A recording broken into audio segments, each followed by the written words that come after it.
अतीक अहमद की जेल बदलने की तैयारी है। यूपी पुलिस सुप्रीम कोर्ट में जल्द अर्जी डालेगी। साबरमती से दिल्ली लाने की अर्जी दी जाएगी। बड़ी खबर इस वक्त की आप तक पहुंचा रहे हैं। आपको बता दें कि अतीक अहमद को उम्र कैद की सजा सुनाई गई है, जिसके बाद उन्हें वापस साबरमती जेल पहुंचाया गया था। लेकिन अब जेल बदलने की तैयारी यूपी पुलिस की ओर से की जा रही है।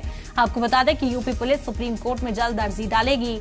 साबरमती से दिल्ली लाने के लिए ये अर्जी दी जाएगी। हालांकि सुप्रीम कोर्ट से दरखास्त के बाद अतीक अहमद को साबरमती जेल में ट्रांसफर किया गया था।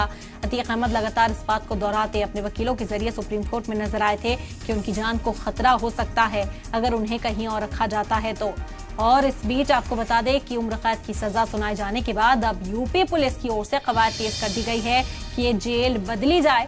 इसी वजह से सुप्रीम कोर्ट में जल्द अर्जी दायर की जाएगी यूपी पुलिस की ओर से। बड़ी खबर इस वक्त की आप तक पहुंचा रहे हैं। अतीक अहमद मामले से जुड़ी हुई जेल बदलने की तैयारी की जा रही है। यूपी पुलिस सुप्रीम कोर्ट में जल्द अर्जी डालेगी।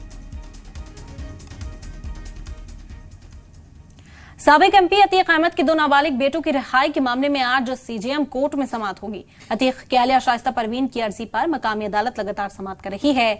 अरीद में शाइस्ता ने अपने नाबालिग बेटों एडम और आबान की रिहाई की मांग की है।